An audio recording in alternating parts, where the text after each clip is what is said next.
Good evening, ladies and gentlemen. Welcome back to another episode of Both Ends of the Table. It is Monday, December 22nd, 2025, and you are joined live with the Bet Boys. How are we doing, gentlemen?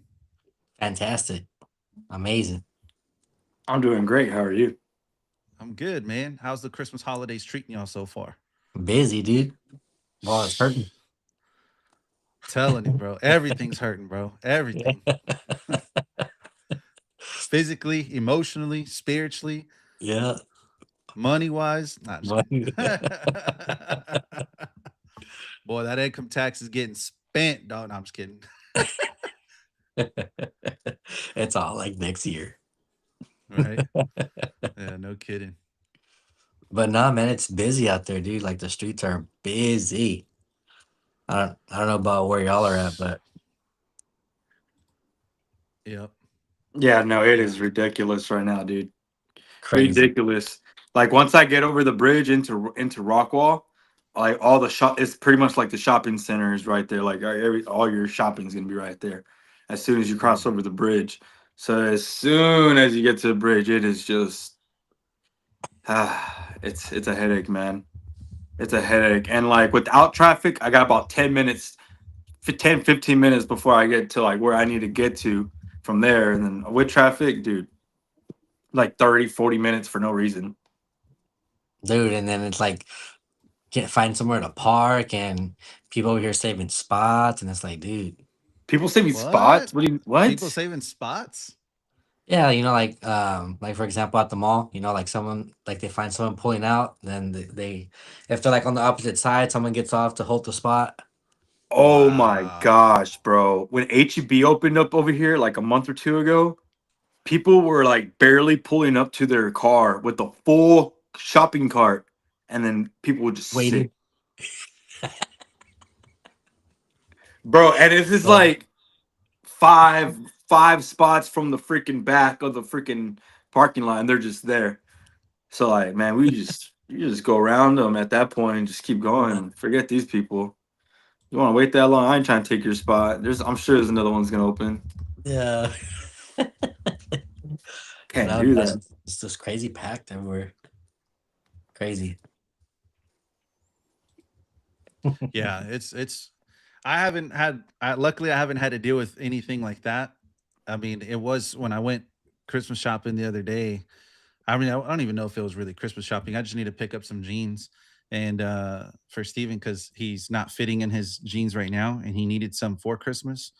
And so we rolled up to Dove Creek. And dude, like I had to park all the way across the street at the movie theater because there was no parking spaces. Jeez. And I was just like, holy crap, man. Like, what the hell are you supposed to do? Like, you know what I mean? And that's the crappy part about San Antonio is like they don't build these businesses further away from the freeway to allow more parking.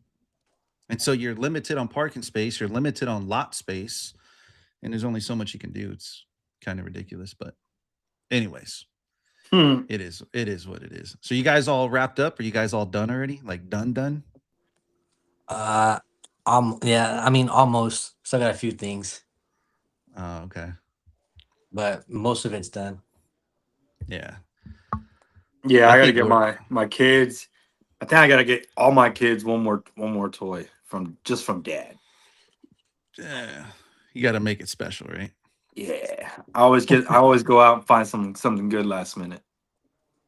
It's always the last minute ones that you're like, fuck, why didn't I think Yeah. about this earlier? You Yeah. know what I mean?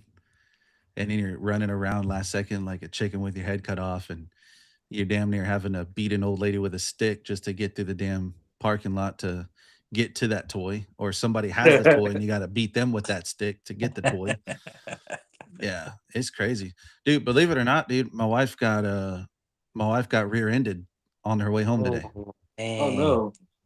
Yeah, I mean, Is it she's fine. Luckily, she's good. It wasn't like anything severe. Luckily, she was like stuck in traffic, and so it was one of just those, bumper to bumper traffic. Person was probably texting on the phone, didn't realize it that everyone was coming to a stop, and ends up rear-ending my wife. And I was just like, but she calls me and she's like, I was in an accident, and so I'm over here thinking like she crashed into somebody else. And I'm just like, wait, wait, wait, are you okay? Are you okay? She's like, yeah, yeah, no, I'm fine. She's like, somebody ran in behind me. I was like, start with that next time. Man, I felt so much better after that because I was just like, dude, I was so scared, man.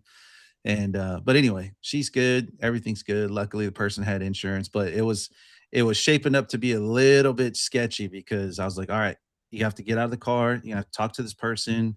You're gonna need to take pictures of everything. I said, chances are cops are not gonna come out because nobody's hurt. So take pictures of everything, exchange information, whatever. I was like, and start sending it to me like ASAP. So she starts sending me pictures and pictures and pictures. Wreckage isn't too bad. Homeboy's truck is kind of jacked up, but hers not so much. It's like a couple of plastic pieces that we'll get over. It's not going to be a big deal.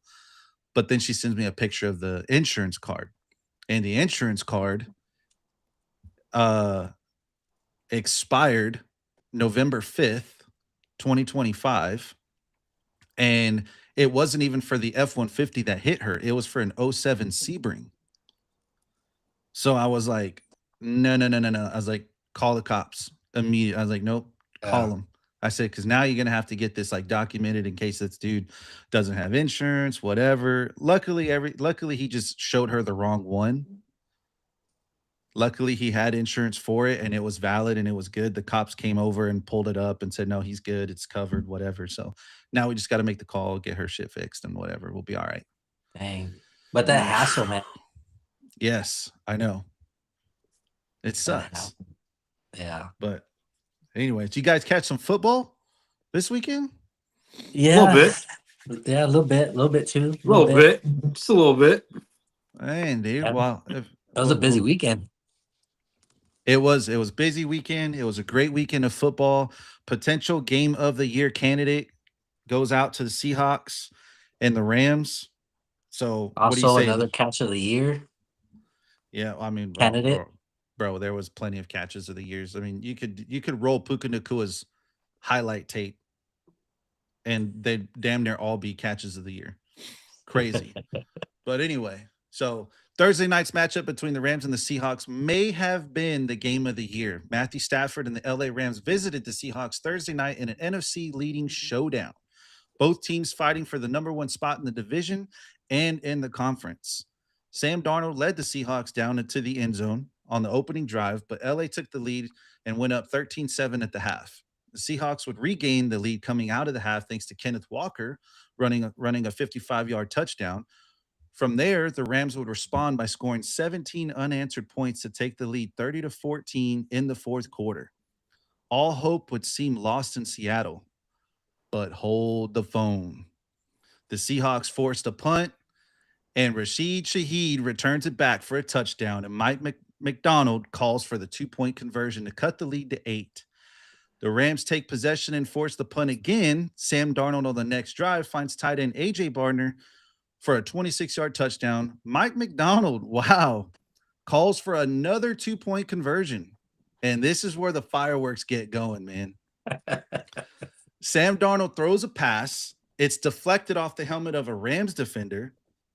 The ball bobbles to the ground, and then it's picked up by Charbonnet, who was the original target, right? In the moment, it looks like it's an incomplete pass, but after video replay, it was ruled as a backwards pass that was batted down and then recovered by the offense. So guess what? Tied game. Boy, what a man. So now we go into overtime. Stafford dials in a drive and connects with Puka Nacua, takes the lead 37-30. Now it's Darnold's turn. The talk around Darnold, though, has been, can he win the big one? So this was a big drive for him. And he leads them down the field, connects with JSN for a touchdown. McDonald does not want to see this game go to a field goal because obviously they both took possession, so the next point wins. So all Rams would have needed was a field goal. So what does he do? He calls for a third straight 2-point conversion. He's already 2 for 2, so he's feeling confident. Sam Darnold ends up hooking up with Eric Saubert. You heard it here. Eric Saubert for the 2-point conversion. A guy who had not caught a pass or was even targeted the entire game comes up big to take down the Rams and take an NFC West lead and the NFC number 1 seed. Woo! What a game, bro. What a game. Yeah, that was a good game. That was a great game. dude. So look here. Obviously, the big storyline in just my take on this, the big storyline coming out of this was Sam Darnold, right? Because again, there's all this talk. You think of last season with the Vikings, he goes takes them 14-3. Now he's with the Seahawks. Now what are they 12-3 right now, something like that? So, but the big thing was is that he regressed as it got towards the end of the season, and especially when the moment got too big, it seemed like it was too big for him. And so, like I said, can he win the big one? And obviously, he was able to do it last, or I'm sorry, he was able to do it last Thursday. So, in y'all's mind, what did Sam Darnold prove to the NFL? What did he prove to the world Thursday night? Luke, do you want to go or? You go ahead. I didn't catch much of that game. Well, I don't think I could still trust Sam Darnold, especially throughout the playoffs, right? Because he's so throughout the season, he's 24 touchdowns, 13 interceptions. He already has more picks than last year, right? So and the season isn't even over yet. I feel like he's being held up by great defenses, right? As last year the Vikings, this year the Seahawks, right? Granted, he only needs 308 yards per game the next two games to tie, just to tie in yards he did last season. But I don't think he's sustainable, especially throughout the playoffs. I don't think he's that guy to carry him through something like that. Now he might have a few good games here and there, just like he did on Thursday, right? But I don't Mm-hmm. think it could stay consistent throughout the whole thing because both sides of the ball need to be playing consistent. And I think we've seen more games that he hasn't really performed, and the defense stepped up than where he has performed to take over the game. So I still don't put my trust in Sam Darnold to carry this team. Luke, what about you? So from what from what I what I saw from the game, I only really went through the highlights. I watched a lot of the key plays and highlights because I didn't catch the game. I was busy that day. I saw a pretty run dominant offense for most of the game. I would say up until about the fourth quarter when you're saying that Sam Darnold did turn it on and start making some big plays, which he did turn it on, make some big plays. He was calm, cool, and collective in the big moments in the fourth quarter that Mm-hmm. you were able to see. He was making some accurate throws. Um, that last touchdown he got to what was his name? That big fella, something with the B. Borin, anyways, beautiful This throw, tight beautiful end. catch. Yeah, Yeah, yeah. beautiful throw, beautiful catch. It was on point. Um, now, how do I feel? How would you say how do I feel about that game? I would say it's definitely a confidence booster for him. It's definitely an upside uptick for him, but I don't I wouldn't I still wouldn't put all my marbles on Sam Darnold leading them to the Super Bowl. Yeah. Well, What you and think? and the question is that what did he prove last night, and or what did he prove last Thursday against the Rams? And what I think that he proved is that he is capable of doing some great things. I think that he proved that he can do it, right? Because Mhm. when the moment called for him to make a play, he made a play. Now he did throw a couple of interceptions, um, but you could easily argue that that's more good defensive scheme rather than bad decision making on his end, right? Because both interceptions they played a disguise coverage against Sam Darnold, right? So one of them I believe was a cornerback, the other one was a defensive tackle. Both of them um, were disguised coverages, so they were disguising like they were going to drop back, and then they end up uh, closing in on the interception. Same thing with the one against the defensive tackle, right? Initially, he takes a step forward like he's going to rush the passer and ends up falling back in coverage. Meanwhile, they had a DB that blitzed off the line, or they had a linebacker blitz off the line. So he was like, okay, cool. So no linebacker there. I'm going to have a shot up the middle. Well, the defensive tackle dropped into coverage to cover that linebacker for blitzing. And so I would easily argue that that was a better defensive scheme planned out towards him that I don't think I don't know that there's any quarterback that wouldn't have been intercepted on a play like that because it happened so fast and that disguise was so good. I think that the majority of the quarterbacks in the league would have probably thrown the same interception, honestly, just given the time that he had to throw and everything like that. So, but as far as what he proved again, I think that he proved that he's capable of doing it in big moments. Now we just need to see more to stay consistent. I'm with you guys. I get that y'all probably wouldn't put you know, all y'all's money down on Darnold, but man, with that defense, the way that they typically play, and with as lethal as that offense can be, I think sky's the limit, and I think they do stand a chance in the playoffs this season. Yeah, I mean I think the only way they can stand a chance, of course, the offense has to perform. The defense is always gonna perform. That's always gonna be there. Is if that offense can stay consistent, which I don't think they have. I mean, I'm curious to know how many defensive touchdowns the Seahawks have or points the Seahawks defense has this this season. Because I feel like the defense definitely carries that team. Because there's been a lot of games where Darnold hasn't really done anything, and of course they win because of their defense. But Well, I mean, I can respect your take on that, but Sam Darnold's fifth in passing, you know, That's JSN. and well, you got JSN, he's got Cooper Cup, now he's got Rashid Shaheed, right? So they have some offensive weapons, and but my thing is that he's consistently throwing that football, he's consistently flinging it, and I get that the defense has scored some points, but that offense can be lethal. I don't know where they rank in terms of offense. You got, let's see here, the Seahawks. The Seahawks rank eighth in the league right now in yards per game at 354 yards.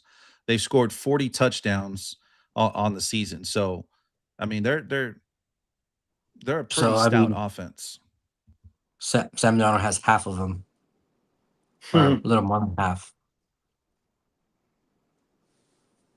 right? But then have you taken a look at the season leaders for touchdowns?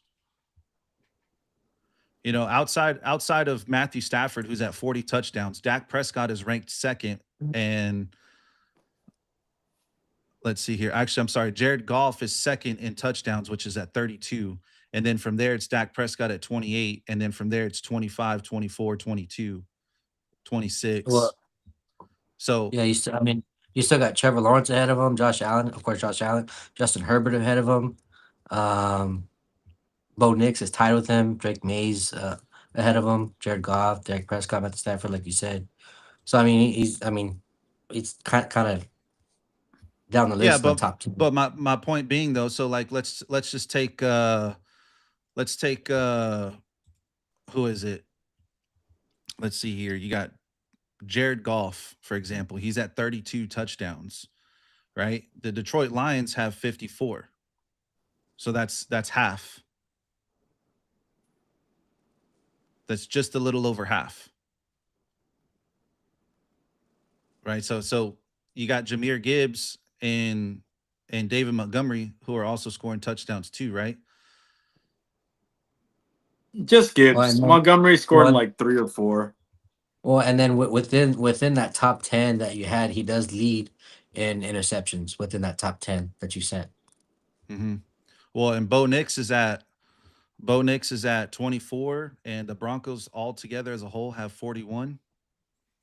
So I mean, to have about half of the touchdowns that your team scores is about right, because once you get into the red zone, right, depending on where you're lined up at, especially at the goal line, a lot of teams are more likely to run it in nowadays rather than pass it. Well, no, yeah, I mean, I'm just saying that's about half of their touchdowns because you said that 40 he had or 42 whatever he had 24. So yeah, so I said it's about half, but like I said, he does lead that list that you sent out with interceptions. So that's why I can't fully put him in that Oh no, trusted for sure. list. I I mean, I'm not negating, or I'm not battling, or not I'm not debating the interceptions part. The interceptions, they are what they are. Go ahead, Luke. No, I've been looking for the interception you've been talking about. Are you talking about the interception that the Rams running back and landed on the one, or the what's the other interception? Well, yeah. So he threw one interception, which was it was in the third quarter. He threw one, I believe, in the second quarter, and then he threw another one in the third. Okay. The second interception that he threw was in the red zone. They were marching down the field. I believe it was to start the second half, if not, it may have been to end the first half, something like that. And That would have been the first interception then, because the second interception in the third quarter, he threw it to number 30. He almost scored. That was 6 minutes left in the third. yeah, I'm not sure. I could be off on which one came first, which one came second. I just know that one of them was a defensive tackle who intercepted the ball.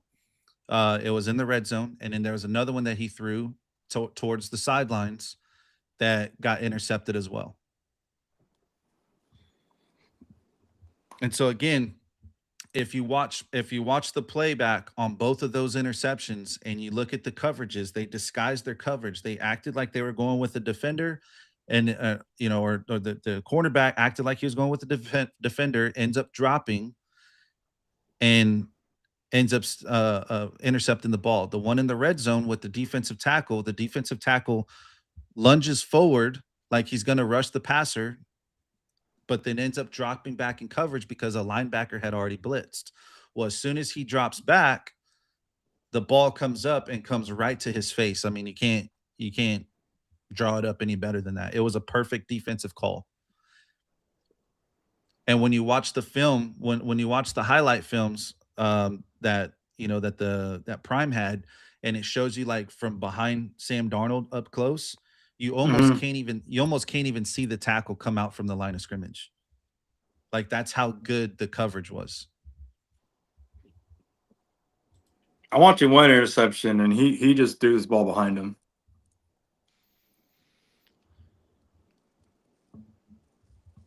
That was a bad throw. So what's your point? That he that because you said you'll argue that it was good defense rather than a bad throw, and I think it was a bad throw. Great defensive play. Not saying it's not a bad defense, but I think it was a bad throw by Darnold. Bad read. Mm-hmm. Man, this game looks fun though. I need to stop watching it. Yeah, it was a good game. It was a great Dude, game. I've been watching it this whole time. Like, golly. Yeah, it was a great game. Yeah, it was a really great game. And that's because I Really was great taking the game. kids a bath, and I'm over here trying to peek back and forth. Oh man, I was just chilling on the couch. Just chilling on the couch and just enjoying my night, dude. Simple, easy, nothing going on. Just relaxed. Kids went upstairs, weren't bothering me, nothing. But I'm over here at the edge of my seat, just like, damn. Yeah. Yeah, it was good. And then Puka Nakua goes off for whoever had him on fantasy. I went against him this week. Yeah. Dude, he got me 43.5 points on ESPN fantasy. Yep. Yeah, there was I mean, there was a lot of good things that had happened in that game, man. I mean, just Over you look at 200 yards is crazy. yeah. So yeah, Jackson Smith and Jigba that 96 and one tud. You had Barner, which is the guy that you're talking about, Luke, 49 yards and a Yeah, yeah. tud. Puka Nakua, 225, two tuds. Kyron Williams, 70 yards. Blake Corum, 48 yards, one touchdown. Stafford, 457 yards, three touchdowns, no interceptions. I mean, everywhere you look, man, it's just it was an awesome, it was a shootout. It became a Yep. shootout towards the end. Yep. And just Puka Nakua, bro, is just sensational. He is just so sensational, man. I mean, just that real aggressive catch that he had. I forget if it was the first or second quarter, but like defenders draped up all over him, and he Oh reaches yeah. under the defender's arms and just yanks that ball and just pulls it in. I was like, holy crap, dude. Just crazy. Yeah. But It was Loop, I know you said you had something to say about that 2 point conversion that ends up getting approved. Gets they get the 2 point conversion. What was your opinion on that? I just wanted to hear about it because, dude, that looked insane. I was watching it on the highlight on mute, so I didn't know they rolled it a backwards pass. Yeah. So, I mean, in real time, it looks like a forward pass. Like, just, I mean, everyone watching at home thought it was a Yeah, forward pass, but yeah, they had an aerial view directly over the line of scrimmage, and you could Damn. literally watch the football start from go here fading back. and Yeah, come back. As here's the line on the yard line that's marked off on the field, and you just see the ball just inch closer, and as it goes back towards Charbonnet. And so it's like, wait Wow. a minute, that's a backwards pass, that's a lateral. So that ball's allowed to fall on the floor, and anyone can grab it. yeah. You know what I That mean? is insane. I mean, just No, but For the ref to catch that though, in the heat of the moment, backwards pass, fumble. yeah, well, I mean, well, that's why you and have I those was line judges too, though. I was gonna ask, because I didn't see that part, like when it happened. Was there like a whistle blown or no? No, there wasn't no whistle blown or anything like that. Originally, I think it was ruled incomplete, Right. but and I don't know who decided to do the replay on it or what. I don't know if maybe because it is a 2-point conversion and maybe It's they reviewable. always well, actually I think maybe they always review those, and this is just a thought, not a fact, but this is just a thought. So again, your scorekeepers, they have to figure out how to rule that. And so the first thing on those screen passes that always has to get asked is it a backwards pass or is it a forwards pass? Because if it's a backwards pass, that goes as a rushing 2-point conversion. If it's a forward pass, then it's a passing. So the quarterback's going to get credit for the completion and the other person will get credit for the reception Oh, versus a backwards pass. It's not, it's just going to go down as like a rushing attempt. Does that make sense? And Yeah. yeah, so I think maybe the confusion on that probably sparked interest in looking at it. And then also too, just because it's a scoring play and yeah, all those get reviewed regardless now, especially with the replay assist. And so I think that's one of the neat benefits of having replay assist, but obviously it does affect a lot of other things too. You know what I mean? yeah. So, but That was crazy. again, yeah, but man, moving on, dude. So, kind of wanted to get into talking about the Saints, man. I know the Saints have kind of been off the radar. They haven't been really doing all good this season, but the Saints winning this season with the second easiest schedule. However, the team was starting with the rookie head coach and Kellen Moore, and then they obviously had question marks at the quarterback position. But Sunday night, the Saints won their third straight game, taking down the Jets 29-6. And Tyler Shuck had 32 completions for 308 yards, one touchdown. Taysom Hill becomes the first NFL player in NFL history to have 1,000 receiving yards, 1,000 rushing yards, and 1,000 passing yards in their career. But That's with Damn. the third, crazy. yeah, but with the third straight win, the Saints appear to kind of be gaining some traction here. But the question remains: is what's the ceiling for Tyler Shuck, and where do you see the Saints going into next year? Well, I mean, I, I think it's too early to tell, in my opinion, but I would still keep starting him. But going into this off season, I would look for a better O line. Mm-hmm. Because I was looking at some stats. Because in 8 full games that he's played, he's been sacked 25 times in Yep. 8 games. Which that's over 3 sacks per game he gets sacked. So I feel like they should still keep starting him, right? Because he does look promising. But they do need to look for a better O line because that's crazy. 25 sacks in 8 games is diabolical. Yeah, their O So line, I believe, in PFF rankings right now, they are ranked 31st, if not 32nd, in win pass block rate. Oh my So, goodness. they're definitely one of the worst offensive lines in football. So I would definitely agree with you with that for sure. Who are they competing with? The Bengals? Probably so. Jeez. So I'm not gonna lie. I've never tuned on a Saints game ever, probably ever. So I can't say sit here and tell you exactly how he looks, but I can tell you how I feel about him, and I feel pretty good about him because his receiver Olave is another reason why I'm getting W's in my fantasy league. So whatever it is that they got going on, I know that if they stick together long enough, they'll do some great things for the franchise and for all fantasy owners like me. And shout out to Chris Olave, man. He had 10 receptions, 148 yards, and 2 touchdowns, man. Just had himself a day. Had Had Yeah. himself a himself a day. day. Yeah. And I'm Yep. curious to Him know and Nakua both and went I'm off of curious to me. know who all actually started him for their if anyone in the playoffs had If them on their anyone. lineup, if anyone even started him, because that's kind of how the Saints season has been going, right? Because like I said, they haven't been playing so well. They're 5-10 on the season. They're obviously out of the playoff hunt. Um, but they've just, I mean, and they didn't even start with Tyler Shuck. They started with what's his name, Rattler, right?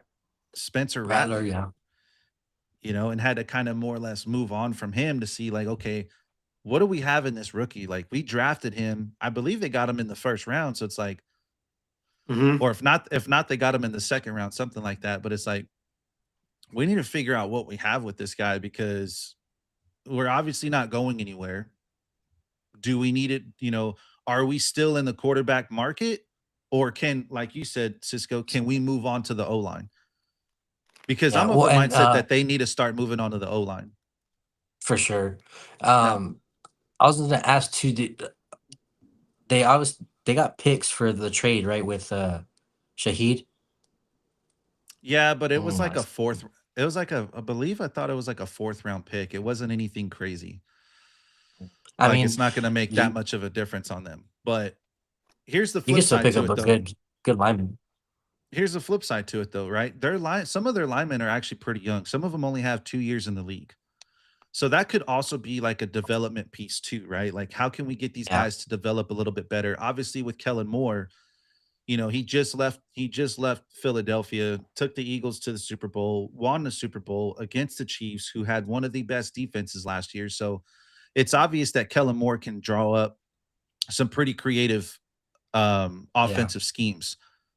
But how well the offense responds to those schemes also plays a role in that. And I think by having younger offensive linemen who are playing it one way, and I mean, you got to think of all the stuff, man. They fired their head coach midway through the season. They went through an interim head coach before they hired Kellen Moore. So it's like if you're only 2 years in the league, you're on your Third. third, Yeah. technically third head coach in your tenure, and you've only been in the league for 2 years. Yeah. How many people do you think are going to be successful in a situation like that? How well do you think guys will develop in a situation like that? That's There's true. not too many of them that can. And so I think with more time, they'll get better, but I think they definitely need to address it. And I think they should go out. They should either pick up somebody in free agency in the offseason, look for maybe like a veteran player who can kind of step in while they develop these younger kids. Or if they feel like those younger kids are just not cutting it out, then go ahead and draft a guy. But you definitely got to Draft a protect your younger guy. quarterback. Yeah, you definitely got to protect your quarterback for sure. So, anyways, man. So moving on, Miami versus the Bengals. Miami hosted the Bengals this weekend in Quinn Ewers' first NFL start, and it did not go according to plan as they get blown out on their home turf, 45-21. Miami benched Tua following his performance this far in the season and replaced him with rookie quarterback Quinn Ewers. Ewers, drafted in the seventh round out of Texas, made his season debut and went 20 for 30, 260 yards, and 2 interceptions. All indications seem to point that Miami's looking for their next quarterback after drafting Tua in the first round back in 2020. So now, with the season lost and missing the playoffs for the second straight season, Miami turns to the rookie. With this being his first NFL start, how do you guys think that he did? But keep in mind that Ewers was a QB3 throughout the entirety of this season. They had Tua as QB1, Zach Wilson as QB2, and they had Ewers at 3. But Wilson's already had his chances. And so it was time to kind of see what Quinn could bring to the table. So, how do you guys think he did for his first NFL start? I thought he did actually pretty good, in my opinion. I give him like a B minus. Where do you go? He went 20 for 30, 2 interceptions, what, 200 and some doing 30 yards, something Two, like that. 260 yards. Yep. 260 yards. One interception. I will personally I can say like how you're saying about Darnold. I would take away from him. I would say it was a better defensive play than a bad play from him. He was trying to hit homeboy on the back shoulder, but the defensive player made a great play. And that I mean, without him making that play, no one else probably would have made that play. It's probably a handful of other players that could have possibly been there that would have made a play like that. So I would say that wasn't really a bad throw on him. The second interception when he threw it in between, in the middle of five defenders or four defenders, that probably wasn't the smartest. But aside from the interceptions, he was throwing some really nice balls. He was hitting his checkdowns. His timing looked right, and everyone seemed to want to be playing. And, I saw a lot of urgencies when these guys caught the ball that they were like, let's make some plays now, like after the catch. A lot of the Miami receivers were like, it's like, holy shit, we're getting the ball. Like he distributed the ball really well. He connected with Waldo a lot. He connected with the tight end. Those seem to be his favorite targets. So overall, I would say I thought he did really good. I'm gonna give it a B minus. I don't know. What do you think, Cisco? You see something different? You see something the Well, same? so Are you a UT I didn't. hater? So you're just gonna say he sucked? I'm not a UT hater. I actually had a scholarship to go to UT, but I was Oh like, nah, shit! it's too much Sorry. money. What the? Like too much money, so I declined it. Jeez. But no, um, so I didn't watch the game, but I looked up the stats. Now, granted, this is, I mean, he was like you said, a QB3. His first game playing in the NFL. Um, the thing that stood out to me, because the question you had on our itinerary, did Ewers impress you with this start? Yeah. Yeah. Just based on the stats that I saw, the thing that stood out to me, he scored no points. So that's the biggest thing he stood out to me, with no points with two interceptions. And Lube just explained the two interceptions. Now, based on that, that didn't really impress me, of course, but it's way too early to tell. It's his first game, you know. He's it's the NFL, so it's something totally different than college, right? So it's based on that, it's not impressive, but we'll see with time. And Yeah. maybe the Dolphins will go forward with him if they see something promising. Now, if I don't know if they announced it yet or not. I think they should still go with Ewers for the remainder of the season And I believe that they to are. see. Yeah. Now, I might be biased because obviously, I'm a Dolphins fan. So I'm probably going to be biased when I say this, but I was And a impressed with, Texas fan. and a Texas fan. Yep. So it's kind of like best of both worlds there. So Double whammy. Yeah. double whammy. Yeah. So I'm definitely biased when I say this, but he definitely impressed me, but I'm still not sold. But the thing that impressed me the most, and I think this is probably the most encouraging thing, um, is that he gives the Dolphins a chance. And that's what I think that they're missing with Tua. With Tua, you don't have the chance because he's so one-dimensional. He can only throw from the pocket and he can only throw on rhythm. As soon as you get him out of the pocket and as soon as you get him off rhythm, he's a JV to a varsity high school quarterback tops. And unfortunately, you signed him to damn near $50 million a year. So there's no way around it. Like it's a shitty deal. It kind of reminds me of the Brock Osweiler deal that the Texans did whenever they signed him from the Broncos years back. I don't know if you guys remember. Loop, I know you remember Brock Osweiler, but Cisco, Bro. I'm not sure if you Uh, remember the Brock Osweiler deal, but Brock Osweiler damn near stole money from the Texans. And Tua is basically Worse doing the than same thing. worse than Watson. oh yeah. Yeah. He only did he Yeah, Worse I bro, he than would say went one worse Watson. than season, bro. I would say worse One than Watson season. because Watson's been hurt. That's his problem. He's Oh been hurt dang. so many times. Brock Osweiler was never And hurt. He played. and Watson balled out. So it's like, No, no, no, holy no. shit, I'm dude. saying, with the whole Browns deal. Well, but back, we're getting off topic right there, man. So that's my Yeah, apology yeah, for yeah. bringing that up. But again, he gives the Dolphins a chance, and I think that that's what the receivers are looking for, and I think that's what the players are looking for. Is they're looking for a chance. There were multiple times he had to spread out of the pocket, and dude, when you just look at him fling the football, he's got such a beautiful spiral. I mean, it just comes off of his hand and it just shoots across that field, and you're just like, wow, that's a pretty ball. You know what I mean? And Now I think here's the that's guy. and you think about his ability to throw the football down the field. That's something that you don't have in Tua. So when you have these speedy receivers like Waddle and Hill, but you got a quarterback that can't throw more than 50 yards down the field, that's a recipe that doesn't mix well. You know what I mean? It Yeah. works, but not to the best of your ability. And so Quinn Ewers unlocks that ability. It unlocks the deep ball down the field. It unlocks receivers to just go vertical if they want to. You know what I mean? So I was, like I said, I was impressed, but I wasn't sold because, like you said, Cisco, he didn't score any points. Now, credit to his favor, they did they did score 21 points. They were all by the running backs. So Devon A. Chan Hmm. opened up. I think he had a long rushing touchdown, if I recall correctly. And then the other two, when they Like did get into 44 the yards. red zone, they just ran the ball in.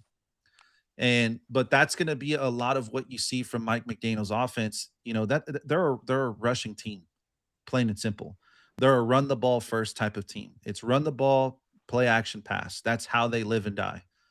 When the running game can't get going, they have to rely on Tua, and that's what screws them up. Now, if they can find a Now quarterback that that's is respectable enough to be able to sling the football, like you said, Luke, to be able to distribute the football out to all the receivers, then you got something brewing there because they work hand in hand. If you can't get the run game going, open to the pass. Once the pass gets going, the run game naturally opens up, and vice Hmm. versa. So, but yeah. now. Do you still think management needs to look at McDaniel's to see about getting rid of him, or Yeah, he definitely needs to go. Unfortunately, my opinion, but I know that a lot of team. I don't even know that this has ever even been done in the history of NFL.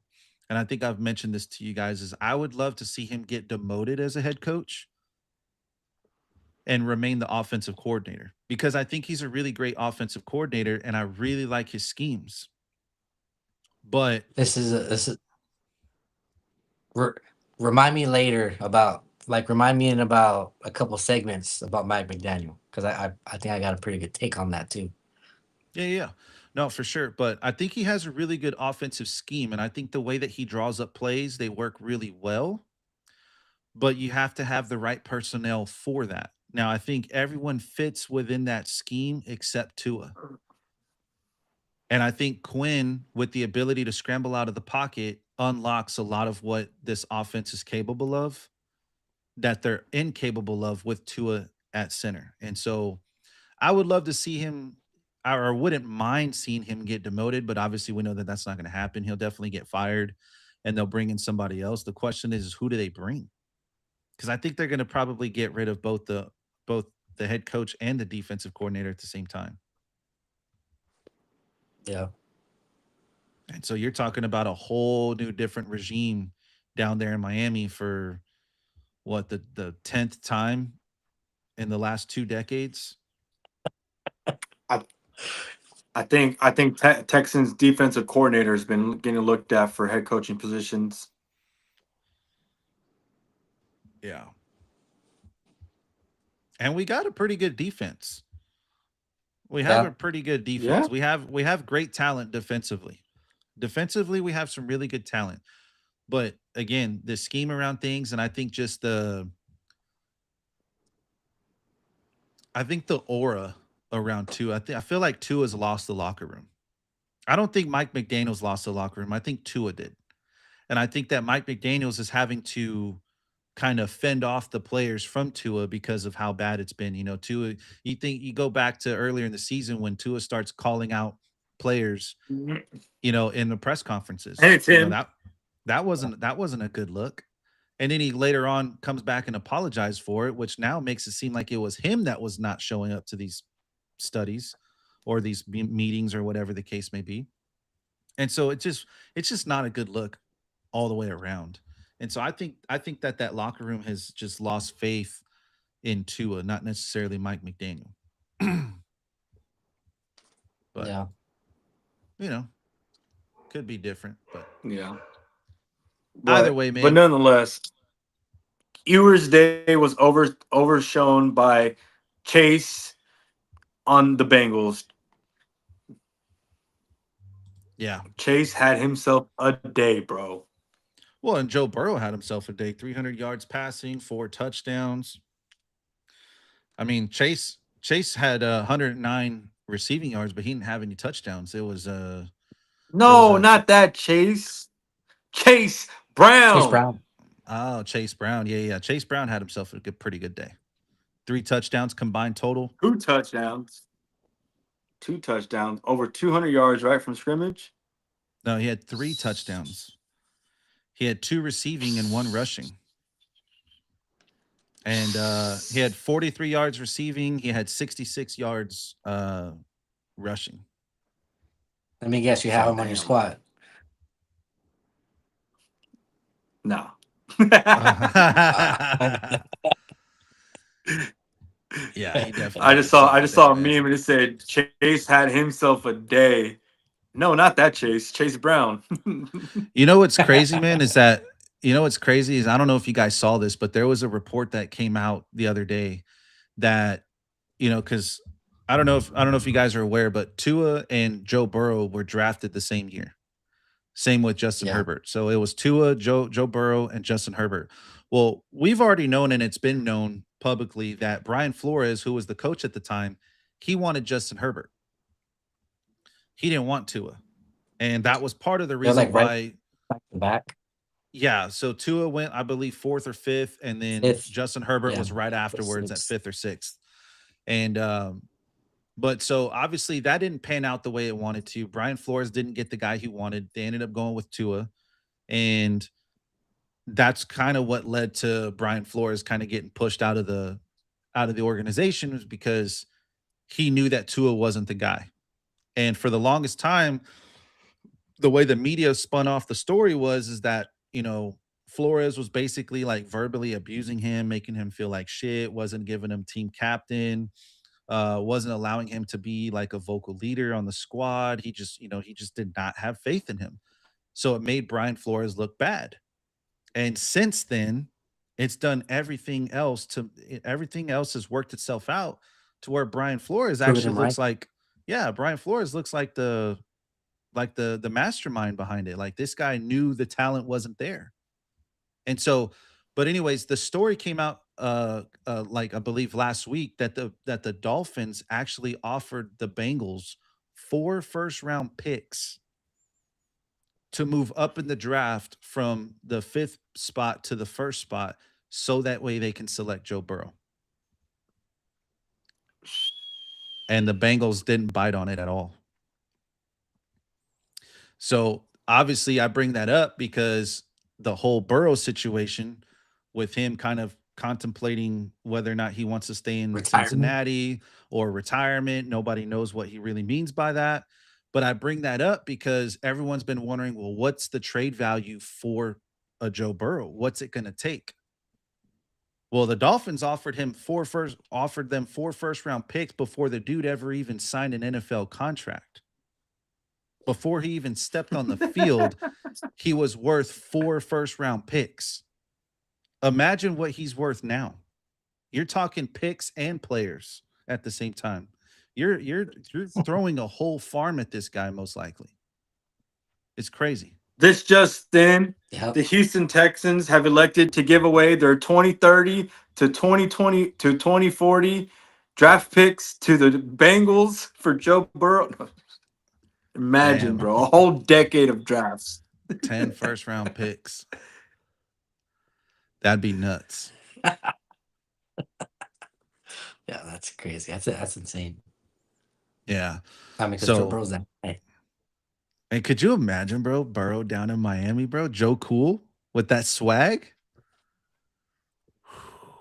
Dude, that'd be so dope. I mean, obviously it'll never happen, but I'm just it that'd be that like but you could just think like in your head, like you just picture it like, Picture it. damn, what if this dude would have been drafted by the Dolphins? What if they would have accepted those 4 first round picks?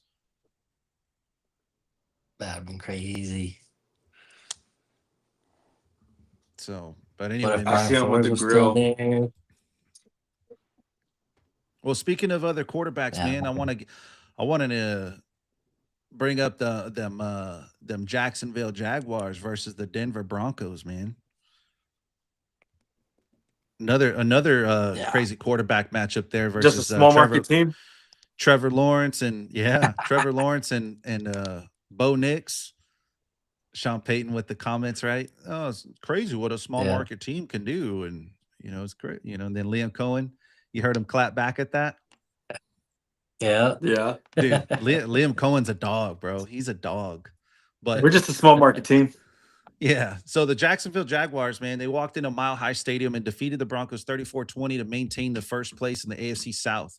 Trevor Lawrence accounted for 4 touchdowns, 3 in the air, 1 on the ground. The Jags now have won 11 games and are the 3 seed in the standings. This is a team that was 4-13 last year. They fired their head coach and hired a rookie head coach, Liam Cohen, and tasked him with turning the program around. So what do? They shocked the world in this year's draft by trading up to get Travis Hunter.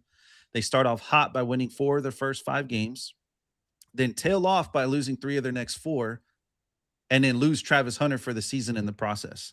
So it seemed like the same old story in Jacksonville. But they weren't just done yet, man, because the Jags go ahead and make a trade before the trade deadline and acquired wide receiver Jacoby Myers from the Raiders. And since then, Trevor Lawrence has been arguably one of the best quarterbacks in the league. Since getting Myers, he's had the second most passing touchdowns and the highest passer rating in the NFL since that trade. I don't know of anyone that has meant more to their team in a trade acquisition this season than Jacoby Myers. When they made the trade, people laughed and said it was a ridiculous move. But since that trade, the Jags are 6-1 and now have themselves in position to make the playoffs for the first time in 3 years. So just got to ask you guys, man, are the Jags getting the credit that they deserve, or are we just kind of skipping out on them because it's the Jaguars? Yep. I feel like that's what's happening.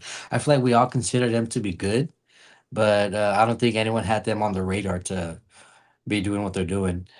Um, I just saw Lawrence has 33 total touchdowns, passing and rushing. So I mean, he's definitely balling out. But I think the main question, because I think we've seen it time and time again, is can he stay healthy? Because when it comes down to it, always something happens towards the end of the season or in the playoffs, he gets hurt. So that's going to be the big question moving forward: is can he stay healthy in the playoffs and can they stay consistent? But no, we no, I don't think anybody had them on their radar as far I think it's as more the being consistency. being I feel like the question behind Trevor Lawrence is more on the consistency piece. So I'll agree with you there. But Luke, what do you think Mm, about it? What were your thoughts? I think they are. I think they are. They have been underestimated. And I think don't. No, I wouldn't say the only reason why. I would say the reason why is because the division they're in right now, the Colts, the Texans, and the Jaguars. It's hard to give share headlines with when you have those 3 teams right now. All 3 teams have been hot throughout the season. They have all had different peaks. They've all had different headlines. I would say the Colts and the Texans probably dominated those headlines more so, being that the Colts were at one point the number one offense in the league, and the Texans were the number one defense, leaving the Jaguars in the shadows between us two when ultimately they might have been the best team between the three. We're still trying to figure that out right now, and right now they're the ones winning the race. So we'll go ahead and say that they are the best because on paper they are the best. So I would say that they are getting underestimated. Um, I'll stop right there. because Cisco, they're a you got small something to market say? team. Small market team, exactly, Well, I didn't bro. want to go. I didn't Exactly. want to go into Trevor Lawrence too much yet, 'cause I feel like we're going to talk about him. No, no, no. I mean, well, let's stay on the Trevor Lawrence topic because Cisco brought up about injuries and consistency, and like I said, I think that it revolves more around the consistency piece, more so than it does Hmm. with injuries, right? Um, because Yeah. I can just recall from just a handful of occasions that he's had to play in the league so far. You know, it's always been the consistency on whether or not he's going to throw an interception. What version of Hmm. Trevor Lawrence are we going to get? Are we going to get the Clemson Tigers Trevor Lawrence, who was lethal and dominant and one of the best players in college football in his time? Or are we going to get the Hmm. version of Trevor Lawrence that we've been seeing over the last few years, which has been inconsistent Trevor Lawrence, right? Throwing interceptions, See, Yeah. rushing the so ball, not doing so well, fumbling the football, things like that. this is why I want. I feel I don't. I'm not trying to jump the gun a little bit here, but I would give my credit. I would give a lot of credit to my new coach of the year candidate, I would say, in Cohen, and helping him, because I felt like it wasn't much of it was more of a defensive reading process that Trevor had a problem with in his days, because he always had a couple of wide receivers to throw to since he's been in the league. I think it was more of a what is the defense doing, and I think right now he's getting a better understanding on how to read defense, so he's making smarter plays, and that's ultimately is winning these games and making him seem more consistent, because he is being more consistent, because he's making better reads altogether. Yeah. And I would say that a lot of credit goes to Cohen or Cohen. And Cisco, what do you got to follow up with that on? Yeah. No, well, and then like back on what I said, like the consistency and injuries. Um, for the past 2 seasons in December, Trevor Lawrence has gotten injured, concussions. But it's been back-to-back seasons where he's gotten concussions. One where he had to miss the remainder of the season. One where he missed one game. But that's why I think the healthy piece, because that's what I do remember is him getting concussions and him him missing games. Well, you're So talking about that it's one with Al Shair, right? The one where he slid late and Al Shair yeah, comes in and takes his head yeah, off. yeah. That was last year. Yeah. Shout out, boy. Yeah. Hey, Godly, So bro. it's hey, I but since I then I that man decided is a that man of that's the God. jersey I want, bro. Hey, but since that hit, right? Because a lot of people called him a dirty player after that hit and talking about how he's always been aiming Hmm. for heads, he's always been taking heads off, he's caused X amount of players to get hurt, yada yada. But since that time, I feel like he's a changed He's man. Walter Payton Man of the Year nominee now. Yeah. And I think if you look at him, man, he's praising God now. It's like, dude, he turned his whole life around, and maybe that's what it was. Maybe that's what he needed was that public shame and whatever. But dude, now he's like probably one of everyone's favorite players right now in the league. Hey, because he's still violent and he's still gonna get you two unnecessary roughness per game. And then tells you praise God I afterwards, bet he right? leads the league in unnecessary roughness or whatever. Yeah. but know what do you got, That's funny. Steve? Well, no, I mean, so I'll just piggyback a little bit off of what Luke was saying, right? Because um when you look at his decision making, right? The decision making, look at the game against the Broncos, right? Broncos have one of the top defenses as well. And Yep. when you look at his decision making before in the past, typically what you would see is that he would, throw those interceptions like what we talked about. But in this particular case, he threw no interceptions. And then if you look at his receivers, look at who he threw to. Parker Washington. You probably never even heard of the guy. Yeah. He probably wasn't even on anyone's fantasy. He used And to this play guy for the goes Titans, I off think, right? And this guy goes off 6 receptions, 145 yards, and a touchdown. Then he throws to Jacoby Myers, 4 receptions for 45 yards. His tight end, Strange, he throws him 5 receptions for 39 yards. And then Brian Thomas Jr., who is your wide receiver one, only got 3 targets, 2 receptions for 18 yards.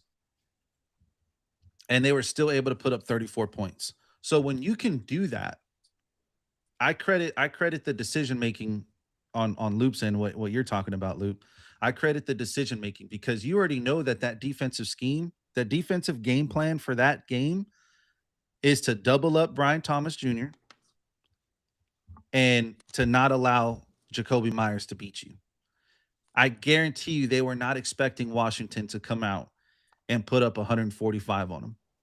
I guarantee you that was not in their game plan whatsoever. You know what I mean? But credit to Trevor Lawrence for seeing that, picking up on that, and making them pay for it because that's what the good quarterbacks do. Yep. They know that they're going to lock down your best receivers. How do you exploit their weaknesses in other areas? How do you exploit where the defense is going to be covering soft? And I think that he showed that this game. So, for sure, man. But dude, yeah, Liam Cohen. Yes. Is, and then we is can go back to definitely we can go back to the Chiefs game. Mhm. That was It's been a big growing moment for him. I think it was too, Beginning of the yeah. season, it set the tempo. There was a Set the lot on the tempo line for the rest of the that game, too. season. Yeah. Well, and I told you, right? Like The they double kind of fumble. they won that game and then they kind of tailed off a little bit after that. You know, they tailed off a little bit. I think they were riding the high that they just beat the Chiefs. And they tailed off and like I said they Yeah. lost like 3 of the 4 next games after the Chiefs game. And then in the process they lose Travis Hunter too. He goes down with like a torn ACL, something like that. So he's down for the year. And that's what I'm saying. Like everyone probably thought like at that time is like, oh shit, dude. All right, never mind. You know, it was a good first half of the season for them. They fought their butts off. It's a great defense, but the defense alone isn't going to be enough to take them anywhere. But Liam Cohen and whoever their general manager is, I don't know who the general manager is there, but you know, they made some calls up and made some acquisitions through the trade deadline and right before the trade deadline. And shit, dude, you go 6-1 since then. Trevor Lawrence is playing lights out. You're right, dude. It's like new life in him, man. So we'll see how that goes. We'll see how that goes. But let's turn back the clock a little bit, man. Let's go to last night's matchup against the Ravens and the Patriots. Both teams walk into Sunday night needing a win. The Ravens need the win to stay in the playoff hunt, and the Patriots need the win to secure a playoff spot, period. Like they'll be locked in. And then maintain their lead in the division as well, because you got the Bills on their tails. But Lamar Jackson ends up leaving the game early due to a back injury, and then backup quarterback Tyler Huntley took over at center. The Ravens had the lead 24-13 and still find a way to lose. They gave up 15 unanswered points and lose the game 28-24. What the hell happened? What the hell happened?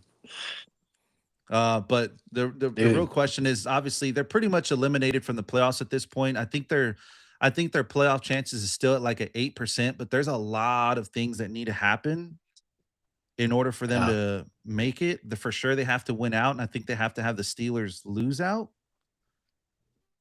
But I'm not 100% sure on that. But I'm going to go on the whim and say that they're eliminated from playoffs. And so with that, where do the Ravens even go from here? What do you guys think that needs to be done in Baltimore? But before we even say what needs to get done, I just want to say about that fourth quarter, not putting in Derrick Henry with 12 minutes on in the fourth quarter, not putting him in is crazy work. He had 2 touchdowns for you, and when asked about it, it was they were doing a scheduled rotation. Whatever the hell that is. This guy has 2 touchdowns for you with over 100 yards. With the third string running back too. Like, what are you even doing? Like what the fuck with is the even game that? With your playoff hopes? Yeah, your playoff. I mean, I'm trying to keep playoff it PG chances here. in the air. You know. Yeah, I'm trying to keep it PG here, but what the hell was that, bro? You do not So out the king. Daddy chill. Go ahead, Luke. So then what do you do with the Ravens? What's the first thing? Is it time to get rid of Harbaugh? That seems to be the biggest question I see going around the social media world is Harbaugh's time is Well, over. It's time to rotate someone else then. this was actually the point that I was heading to, and telling y'all to remind me a few segments about Mike McDaniel. So I have here, as far as what the Ravens need to do, two options that I have. One, either get better receivers, or two, getting rid of the offensive coordinator, Todd Monken, because he is a pass heavy coordinator. He's a pass heavy coordinator with a great running team, right? So one or two needs to happen. You need a new offensive coordinator, which Yeah. Mike McDaniel actually comes into play, which you said he's a great running coordinator, right? Which they have a great Mhm. running team. So I think with that, Mike McDaniel fits perfectly with this Ravens team. But the other thing too is better receivers, right? So those are two things because you have a passing coordinator with not a great passing team. So how does that work? Which we actually saw, right? Henry's not in the ball game in the fourth quarter with 12 minutes on down for 3 minutes of the fourth quarter. So I think that for sure needs to change. With the But I non-passing have those two quarterback. options up in the air. Right. So I have those two options up in the air. Offensive coordinator or receivers. I think that's the issue. Luke, what you think? Yeah. No, I can agree. It just seems it's weird. It just seems to me like every time Lamar Jackson's off the field, they self-destruct. It's like, oh, what do we do now? Oh my god. It's like, why even try? Like that's the kind of feeling I get from the Ravens Well, even this season with him on, whenever Mike Jackson, whenever Lamar Jackson goes down, huh? Mike Jackson. That's funny. No, I was saying like even with him on the field this season, they haven't been doing great.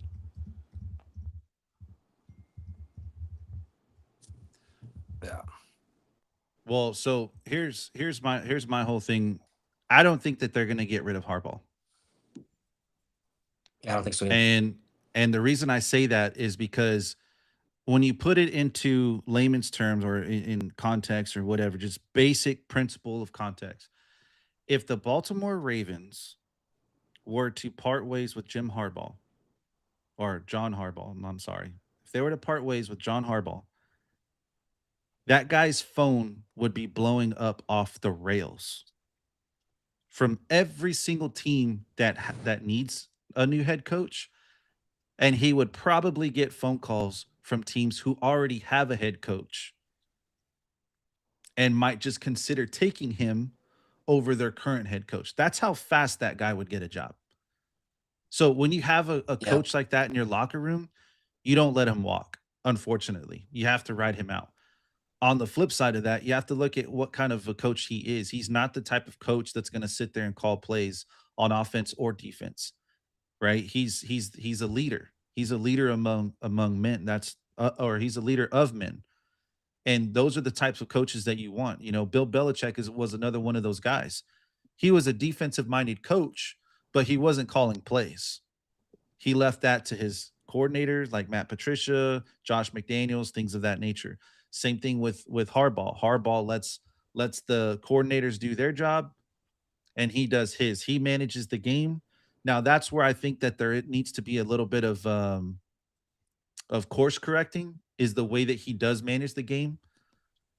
And I think that's where a lot too, where Cisco, you make a really good point with the offensive coordinator being such a pass heavy kind of guy. You know, you're not exploiting the best weapons that you have on the field, which is a Lamar Jackson, which is a Derrick Henry. You're not exploiting those, and you do, but you don't do it enough because Right. it's inexcusable for you to keep Derrick Henry off the field in the fourth quarter. And so for John Harbaugh to sit there and see that, to me, I feel like that's where everyone's scratching their heads is like, Why would you not say Yeah. something? You're in constant communication with both your coordinators throughout the entire game in your headset. Why are you not overruling them saying, hey, why is Henry not in on this field? He's averaging 7.5 yards a carry. He's been dominating them all game without Lamar Jackson. He is the only fucking thing that we have going right for us tonight. Why is he sitting on my sidelines draped up in a jacket? You know what I'm saying? Now, and I might get a lot of might let it, might get a lot of hate from chat on this, or even future viewers, but I think that's hats off to John Harbaugh, um, because it seems like he's like, I'm ride or die. So whatever decision you're gonna make on this offense, like this is your offense, I'm with you 100% behind your back. So with whoever gets put in that spot, he's like, that's your decision. We'll see if it works out. Because what if, like, he's also trying to grow his people? Don't know, but I think that'll be hats off to him for letting them do their job. Now, I mean, being us on the flip side, it's like you do have to question that, like, why did you say something, right? But that could also be another take on that. He's letting him do his role, and he's like, I got your back. Yeah. And one other thing that stood out to me, and Luke, before I let you go, one other thing that stood out to me too is Zay Flowers. I'm sorry, but he tries too much. He tries way too much to create something that's not there. And in the end, it ends up costing them scores. Sometimes it costs them games. You look at this, and this game was a perfect example of it. He gets thrown the football 9 yards Um, down the field, and he's trying to sit there and gain some extra yards. All he has to do is just go down. Just go down, live to fight another play. Yeah, it might have been fourth down after that, I believe, or something like that nature. But what does he do? He tries to make a play, ends up getting hit from behind and fumbles the football. The same thing happened in the playoffs last year. The same thing happened on multiple games throughout this season where he fumbles the ball in crucial situations. I mean, everywhere you turn, I don't know if you guys know this, but the um the Baltimore Ravens have 22 fumbles this season, and they lead the league in fumbles. Jeez. I gee, bet more. I bet half of them are from fucking Derrick Henry. No, Derrick Henry only has 4 fumbles. He had the 3 in the back-to-back-to-back games to start the season off, and he hasn't fumbled since until last night. yeah. Mm. Yep. So I'm not sitting here uh saying that he doesn't deserve any of the blame, but you know, his fumble was like in the first or second quarter that really wasn't jeopardizing much because they were still in the game. It was still a back and forth and there was plenty of game left to go. But with Zay Flowers, it's like, dude, you were already double covered on the catch and it was only 8 yards down the field. That defensive line is not very far away from you and you're sitting here with your back turned against them. Just go down. Save yourself. You know what I mean? And so I feel like he just Yeah, does learn too from Tyler much. Lockett. Yep. I feel like he does too much to try to help the offense to where it actually hurts them more than it helps them. You know, great ambition and hey, we appreciate the effort, but sometimes you got to be smart. Work smarter, not harder. So sometimes you just got to go down and live to fight another play. But Luke, go ahead, finish us up with your thoughts on this one right here.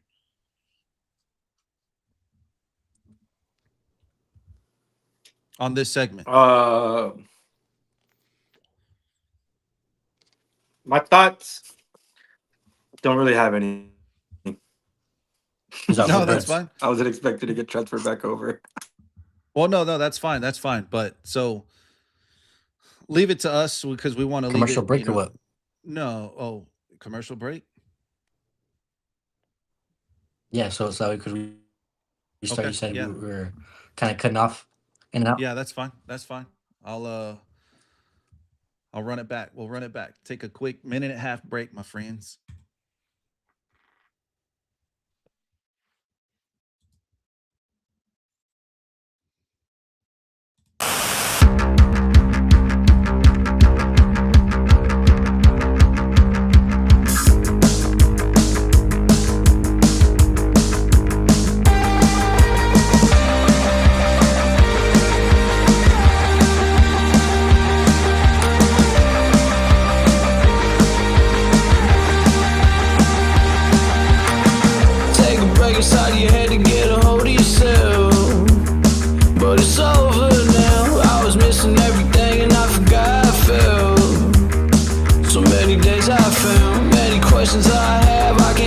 myself.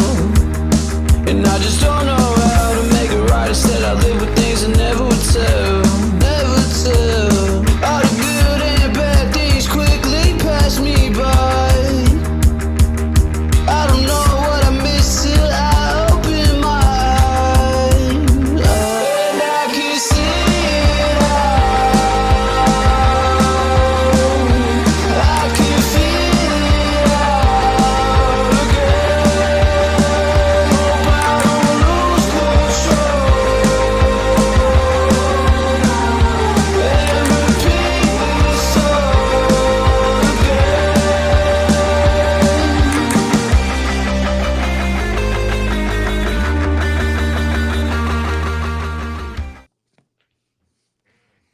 What's up, my man? What's that?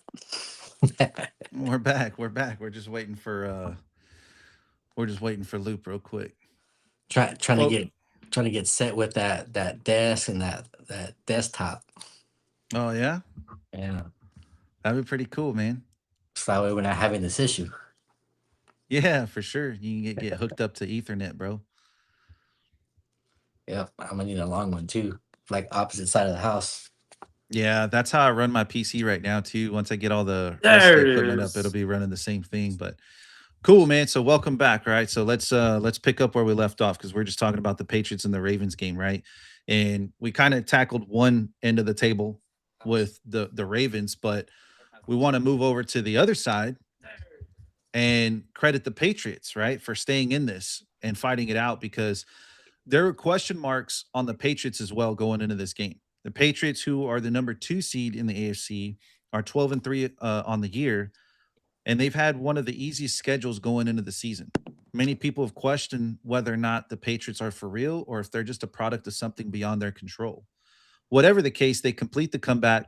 Drake May is a league MVP favorite. Mike Vrabel is a coach of the year candidate, and the Patriots are back in the playoffs. So, did last night's performance prove that the Patriots are contenders, or do you still think that they're pretenders? I mean, they beat a Ravens team without Lamar. They beat a dysfunctional Ravens team without Lamar. I don't know if I can give them that much credit. Like we were talking about earlier, the Ravens been up and down all season. The record shows it. They're hot and they're cold. They're yes and they're no. They're more no than yes. They're more cold than they're hot. Lamar's on the not on the field. It's just not looking good for them. You know, I I thought won't you were give going to them. sing my song right now, dog. Yeah, Hell yeah, bro. I was fixing to like get all into it, dude. You're hot, then you're cold. You're yes, then you're no. You're in, then you're out. You're up and you're Hey, hey, down. You're... yeah, hey! You yeah. sing so good, we might get copyrighted, I'm dude. about to say you gotta be careful. We might get copyrighted on that. Oh, that's right. That's right. I forgot. Dang, man. I'm Oh, just man. saying, bro. You're fixing to get me going, dude. Anyways, I, keep going. it, it Keep looks like I did get you going. Hey, keep cooking. Keep cooking. You were cooking right there. Keep going. That was the end of my thoughts. Though that's all I'm gonna say. They beat a dysfunctional Ravens team without Lamar Jackson. How much credit can you really give them? Yeah. Cisco, what was your thoughts on that? Well, so I mean, I think they are contenders, but when it comes down to it, I don't think they could get over the hump just yet, especially in the playoffs. Because I was looking at their schedule, the best defense they faced was the Steelers, right? That's the best defense they faced, and they And they lost, lost. right? And Wow. now that defense doesn't even compare to like a Broncos defense, a Texans defense, or even a Jaguars defense, right? So I mean, they are contenders, but they're not gonna get over that hump in the playoffs just yet because that's just too much for them. It's a newly developed team, so I think they still need a couple more seasons to go to be like those top dogs. Yeah, for sure. Well, and that's why I made the case, or that's why I kind of put in the little context there. If they're just a product of something that's beyond their control, right? They're not the ones that control the schedule. They got, schedule gets released by the league and they have to go game plan around those. Now, credit to them for, Right. obviously doing their homework and understanding, their opponents and stuff like that. But something that a lot of people too didn't know up until last night was that their opponent's record combined this season was 0.375. So 37% win Winner. rate against all their opponents combined. They have a Dang. 30% win rate, which is the lowest in the NFL since the 1999 Rams. Dang. Jeez. And did So it make the Super Bowl that year or no? I 2000. believe that. Yeah, I don't know if it's the 99 Rams that went to the Super Bowl like the 99 2000 I got you. or afterwards or whatever. I don't know how they play that out. But I believe when they mentioned the years of those teams, it's the year it ended. Ended. That So it was would the have year been it started. I think it's the year it ends. So I think this would have been the previous year before the Kurt Warner thing. Hmm. So, but again, nonetheless, they don't control the schedule. So there's nothing that you can do there, right? Everybody gets a schedule, and you just kind of have to play those teams. And so I think a huge credit goes out to them for being able to Man. obviously scheme against the teams that they're going to play and come up with some wins. Obviously, you can't take away from what Drake May is doing because you can't argue the fact that he is a top 5 quarterback in the league. He's top 5 in passing. Um, and he's just been playing lights out, albeit against some weak defenses. Like you said, Cisco, the toughest defense they face is the Steelers. And I don't think anybody sees the Steelers as a threat defensively. I don't even know that people see the Steelers as a threat offensively. They're a pretty okay team. They're They're an number one okay in their team. When they're division. firing when they're firing on all cylinders, they're a great team. Both Anytime offense TJ and Watt defense. is on the other side of the ball from you, you got to be cautious. Yeah, but anytime you could also be basically a 500 team and make the playoffs, and you're the number 1 seed in your division's not doing too well. Yeah. Yeah, You know what I but you mean? got like the Browns have like the number 2 defense in the league, and they're like the second worst team in the league. Yeah, well, that's because they just have no offense. They've been so dysfunctional. But Yeah. that's Well, again, we'll talk about that. we'll talk about that. Yeah, we'll talk about that right now, dog. 'Cause I think we're all on the same page with the Browns, dude. I think we're all on the same page with that shit. But anyways, man, yeah. So hats off to New England, man. It's I know that everyone in Boston is excited because they're back into the playoffs and whatever. It's like it's the new regime, the new era. Finally able to get over that hill without Belichick and whatever. It's cool. Whatever. Whatever. But Can't hate let's Vrabel. but and actually to finish up here with this particular segment, right? I agree with you, Cisco. I don't think that they're going to make it that far into the playoffs. I think that the moment that they face somebody like a Broncos or a Texans, you know, anybody who has like a stout defense, I think that they're just going to completely fall flat on their face. Yeah. Now unless I get proven wrong otherwise, then I'll change my mind. You know what I mean? But you guys said it best. They faced the Steelers. That was the best defense that they faced, and they lost. Not to mention, you went 500 on the year with the Bills, who are going to be your arch rivals for the foreseeable future because Josh Allen isn't going anywhere, Drake May isn't going anywhere, Vrabel's not going anywhere. So, that's going to be a competitive matchup for the next 5 to 10 years. You know what I mean? So you're going to have to figure that out, and you're going to have to go through Josh Allen if you want to be able to advance in the playoffs. So, Yeah. but moving on, man. So obviously that kind of wraps up the games there of what we wanted to kind of showcase, man. But I want to kind of get into some MVP talk because we talked a lot about Drake May right now being an MVP candidate, and obviously there's some other guys that are sitting in that same picture there. And so when you look at Stafford, you look at Drake May, you look at Josh Allen, Jordan Love, Dak Prescott, Jonathan Taylor, JSN, Garrett, the list goes on. Who do you guys got right now as an MVP favorite? Now, The only name that makes sense. You gonna yes. say it? Are you gonna say it? You better I say was it. gonna say, in my opinion, there's no question that it's Stafford. Stafford. Yep. Okay. There's no question that it's Stafford, in my opinion.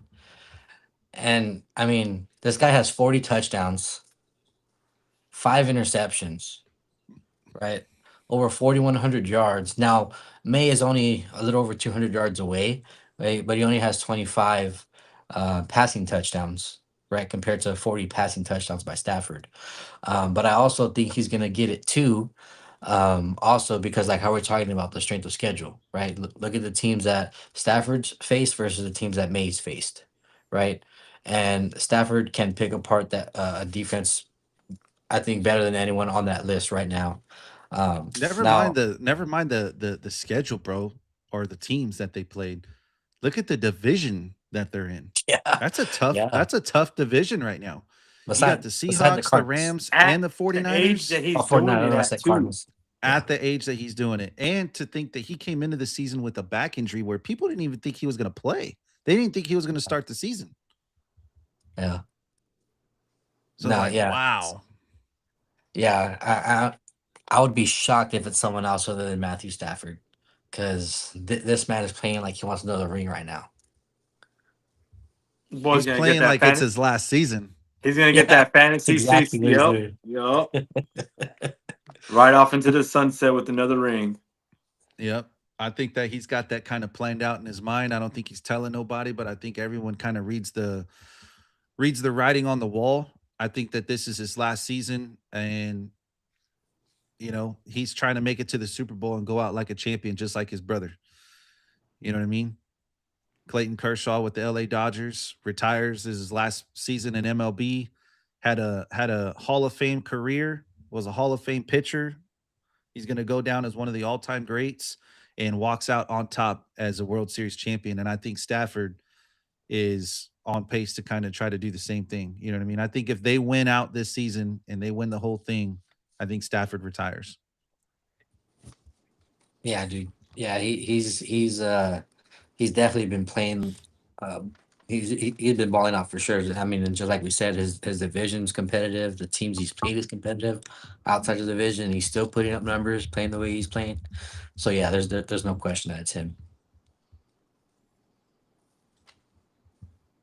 Yeah, I think Agreed. we're all in Agreed. agreement. I think we're all in agreement. Yeah, Oh man, there's only one obvious answer. I think. yeah. Yeah, for sure, man. Now, of course, all No. the Bostonians want May to win, but that's not gonna happen. I mean, you said it alone. He has almost double the amount of touchdowns. Passing touchdowns. Yeah. And the other thing too is that you can't sit here and say that team that he's on with the receiving core, because Puka's been hurt multiple times now. He's missed multiple games. Devontae Adams now is missing multiple games, and he's Old been and able to do it. washed. And he's been able to do it with and without them.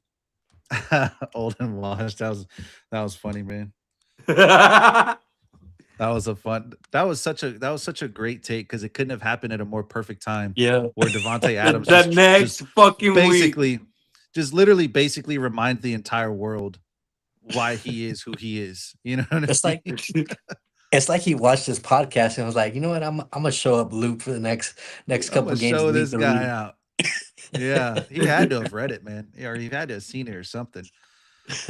But yeah, I look at it, man. Like with Stafford, it's definitely going to be Stafford, and again, just for him to hang up the cleats this year if they go all out. You think about he's got nothing else left to prove, dude. Like, he's what is he, seventh all time on the passing yards list, behind Philip Rivers. no, he's ahead of Philip Rivers. Oh, he passed him up. But yeah, he passed him up. But so he's only behind Ben Roethlisberger, which he's going to catch him next game, and he'll be about 800 yards. He's about 1,000 yards shy from Aaron Rodgers. Dang. But Ooh. if he decides to retire, you're going to be 6th on the all-time passing list behind Aaron Rodgers, Brett Favre, Peyton Manning, Drew Brees, and Tom Brady. That's not terrible company to be behind. Damn. You know what I mean? Like Damn. that's what's on the line right there for him. I mean, easily like first ballot Hall of Fame quarterback. Easily. Yeah. Yeah. So what about so aside from MVP, let's talk about Coach of the Year because we also talked about Coach of the Year candidates. We brought up Mike Vrabel, we brought up Liam Cohen, but there's some other guys that kind of joined that list too. Like so you got Ben Johnson from the Chicago Bears, Mike McDonald from the Seattle Seahawks, Sean Payton from the Denver Broncos, Shane Steichen, I think, was even brought up at some point. Dan Campbell, even. I think those two have kind of fallen off since. So I don't really see those as Coach of the Year candidates. But what do you got? Who do you guys got for Coach of the Year right now? Right now, I'm leaning towards Liam Cohen. That's my coach of the year right now. Just like because the doubts, like how you said earlier, the doubts of the Jaguars. What did they finish the season last year? 3-15 last year, something like that. 4-13. 4-13. I thought they were gonna go like 4-13 again this year. I believe everyone else kind of saw it that way in the beginning of the year. For them to come back, turn around, like I said, I like the adjustments he's made with Trevor Lawrence. I think he's done great things. The Jaguars look like a powerful team. If they win the South, I think they can. He's definitely going to be one of the coach. I think he has a good possibility to be coach of the year. And Cisco, what you think? So for me, it's a toss up between Vrabel and Johnson. I mean, because looking back on the records, right? Because Bears last year finished 5-12. The Patriots last year finished 4-13. Now this past off season, the Patriots added Henderson, Diggs, and Hollins, and the Bears added Loveland and Burden, which is a wide receiver 3. But I mean, after putting everything in perspective and looking at everything, I was leaning more towards Ben Johnson. Reason being because part of the Patriots' success is Josh McDaniels, the offensive coordinator. Because I have here, Rabel came, and he changed the culture, right? Changed the culture of that Patriots team. But I think Ben Johnson came to the Bears. He changed the culture and the play style, right? So I think the nod would go to Ben Johnson in my opinion on that. Because like I said, I had a toss up between them two, but just digging more into that, I was leaning more to Ben Johnson on what he's done with that Bears and um, how he's changed that team Yeah. based on the players he's added to, just Loveland and Burden, which was the wide receiver 3. No, I mean, there's no mistake about it for sure. I mean, Ben Johnson, what he's done with the Chicago Bears, I mean, quite literally turned that whole thing around. And credit to him for being able to, obviously change the way that even Caleb Williams is even playing right now. Or Luke, you and I talked about this earlier in the season, right? Is like we were kind of scared, like what version of Caleb are we going to get? Is he going to be coachable? Because the talent was there. No one questioned the talent. It was up here and whether or not he was going to be coachable to it. Because we knew that Ben Johnson was going to have a much more bigger leash on that team than what Caleb Williams had. If Caleb Williams would have regressed, no one would have blamed Ben Johnson for that. They would have blamed Caleb Williams. And so for that does make a powerful argument on your end to have Ben Johnson as the coach of the year. I still, I'm kind of in a toss up as well because I'm caught up between Ben Johnson and Liam Cohen. Because I also look, to Cisco's point to kind of or piggyback off of what Loop said, is look at where they were at last year versus where they're at this year and the moves that they've been able to make, changing everything. You want to talk about culture? Well, the Jags have never had one. They've never had a culture ever. It's just been losing. That's been their coach. They've been the laughing stock of the NFL, literally since they joined in as a team. I believe in the early 90s, late 90s, something like that. 2004, I think. Or was it in the early 2000s? They're the last team to become a franchise. Yeah, but they're just a small market team. Yeah, they've been the laughing stock of the NFL since they've been in the NFL. And so for Liam Cohen to be able to come in here and not only change the way that Trevor Lawrence is playing, but change his confidence level too. You see Trevor Lawrence's confidence level. You look at the team and the way that they just rally around him and what he's been able to do. And they have not played easy opponents at all. I mean, you just look at this for a second. They played the Texans, the 49ers, the Chiefs, the Seahawks, and the Rams all in back to back to back to back to back weekends. And they went five or they won 3 out of those 5 games. Just think about that for a second. The Texans, then to go to the 49ers, then to go to the Chiefs, then the Seahawks and the Rams. That is an insane schedule right there. Then you Yeah. follow it up. You follow it up by facing the Texans, the Chargers, the Cardinals, albeit the Cardinals are what they are. But then you go against the Colts. Then you face the Broncos right now. Like, just they've had a hell of a schedule. And for them to Yeah. be able to fight through that and to be in the position that they are, 11-4, and pretty much almost get locking up a playoff spot, man, it's tough. It's I have the edge between Liam Cohen and Ben Johnson. I'd have to go Liam Cohen though, I feel like. Bro, so I lied. The Texans are the newest franchise ever. The Jaguars did become a team. It says in 1993. Yeah, However, see, where I got confused is they joined the AFC South in 2002 or 2004. that's when they had to do the repositioning or whatever for Yeah. the divisions. Yeah. Yeah. I knew I was I knew I wasn't tripping. I thought it was in the 90s whenever they joined the league. But 93. That's wild. Oof. Well, again, like they've been one of I the mean, worst teams. in the 2017-2018 team, they lost in the AFC Championship to the Patriots by 4 points.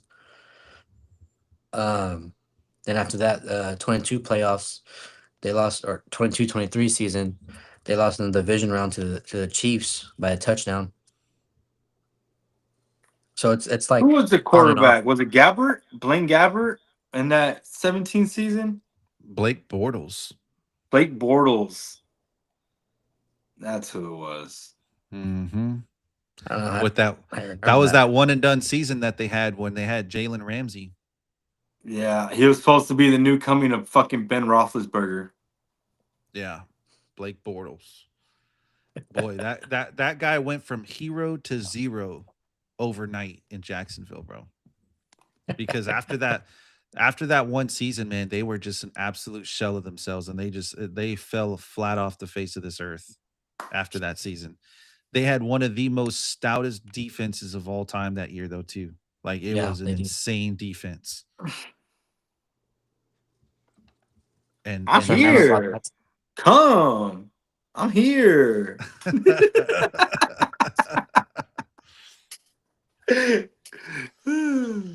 That's But funny. hey, so Yep. playoff picture, gentlemen. As we look ahead to the NFL, the playoffs are creeping up faster than we think. The NFC saw 5 spots get locked up this weekend as the Seahawks, the Bears, the Eagles, the Rams, and the 49ers write their names in the dance. The AFC only has 2 spots inked in with the Broncos and the Patriots. But teams like the Jags, the Chargers, the Packers, the Bills, and the Texans are all expected to make it to the dance. But the question is which team should other teams fear the most in the playoffs? I was going to ask you, based off that list or just anyone in the playoffs? So we obviously kind of know more or less who's going to make it to the playoffs, right? Right. Because so with that being said, which team should be feared the most going in right now? If the playoffs started today, which team should be feared the most? Honestly, the Jaguars. Sticking with the Jaguars on this one, huh? I'm sticking with the Jaguars. I'm gonna tell you why. Just based off of what we saw this last Sunday going down, we watched the Houston Texans struggle against the worst team in the NFL. Meanwhile, we watched the Jaguars beat the second best defense, possibly the second best team in the NFL, top 5 team in the NFL for sure. For sure. Yeah. So momentum right now, looks to be in Jacksonville. I would say Jacksonville, whatever it is they're doing right now, as of today, they are power ranked number one in my books. They are the team to watch out for. They just opened up all the alerts. Everything's going off right now saying watch out for Jacksonville. They still play the Colts. I believe we still have one more game with them, the Texans, and then who else do they play? I don't remember at the time, but they're forced to be reckoned with. I'm scared to play them in the regular season. To be quite honest. Cisco, what about you? Yeah, well, I mean, I think the Jags are a great sleeper team. Like we said, like people don't have them on the radar. But I mean, as far as fearing the most, I'm still sticking with the Rams. I mean, because I know we talked about the Jags facing the Rams. Well, the Jags lost 35-7 in that game. Both sides of the Rams ball, elite, plain elite, right? Mm-hmm. So I think they're definitely the most feared. Like, you don't want to go up against them in the playoffs, and it's looking like they're gonna have home field um, advantage. Of course, how the rest of the season plays out, but they're the most feared for sure. I mean, because Puka Nakua has been out a few games. We got Devontae Adams out a game, and then now we got I mean, fighting. Looks like they're fighting for a RB1 spot with Williams and Corum, both great running backs. You Mm-hmm. know, and so I mean, just you definitely don't want to face the Rams. That's definitely a team that you don't want to face. That they're the most feared both sides of the ball. Are they though? For Like sure. that's my question. Like, is the defense really that great? Because a lot of their games are high scoring games. Well, see, and I think that that's what makes them. I think that that's what makes them different amongst other people, right? Is their defense, albeit they're not going to be these absolute showstoppers where, you know, it's they're sacking the quarterback 150 times and they're intercepting all these passes, right? What it is that when the every game comes down to just moments where you need to be great. And the best teams in the NFL that go up to that go into the Super Bowl and make it all the way there, they're able to be great when the moment calls them to be great. And that's what I think that's where the Rams kind of fall in my favor too, as being the most feared team right now walking into the playoffs, is because yeah, you might be able to get some passes off. You're going to be able to run the ball on them or whatever. But when it comes down to crunch time and the going gets rough, typically they're almost always playing at a really high level in those moments, and they can take that ball away from you anytime they want, whether it be somebody from the defensive line, whether it be from their secondary or whatever. They can make their plays when they need to make their plays. And then on the flip side of that, they're so well balanced because you have such a high powered offense too. They're not just hindered by only having a good defense. They can complement themselves based on the offense. And the offense has the ability, as you know, like you said, they're all high scoring affairs. They have the ability to put up those numbers on a consistent basis. You got Matthew Stafford leading the league in touchdowns, right? That's the only reason why I say that they would be the most feared. Aside from them, I know that the Texans had a rough going this past weekend against the Raiders, which is why I gave the edge a little bit more to the Rams. Because before last night, hands down, I would have told you the Texans. Texans. I would have told you the Texans hands down before last night against the Raiders. But with the Raiders game, I don't know if they exploited something on that defensive side of the ball that maybe nobody's been seeing, or if that was just a one-off type of game. So here's my take on that. Personally, I feel like so Shazier was Al Shair was out. I feel like that is the big deal. He is the intensity in that defense. He's You the yeah, you engine. have you have Stingley, you have Petrie, yeah, you have Lassiter on the other side, Anderson, Daniil Hunter. All of them are great players. Great players. But Al Shair is the heartbeat of that defense. He is the one that gets these guys mentally ready to go to war. These guys, they're ready. They're ready to play a game of football, but when Shair's on the field, they're ready to go to war. And he is that. He's that snap. He's that pop. He's that extra juice. Whenever the going gets tough, whenever they need to sit down and start making some plays and skating their shit together, he's that anchor that they can fall back on. That intensity, because they know that he's gonna bring it every single play, 1,000%. So I think him being gone, that game definitely hurt them a lot, which is scary because of how valuable one person to that team. Also, I think they didn't necessarily exploit us. I think Arizona exploited us, and how Arizona exploited us was with McBride. I think they realized that the Texans don't really have a good enough strong safety. That's probably our weakest point on the defense. Is what's his name, Bullocks or Bullock, something whatever.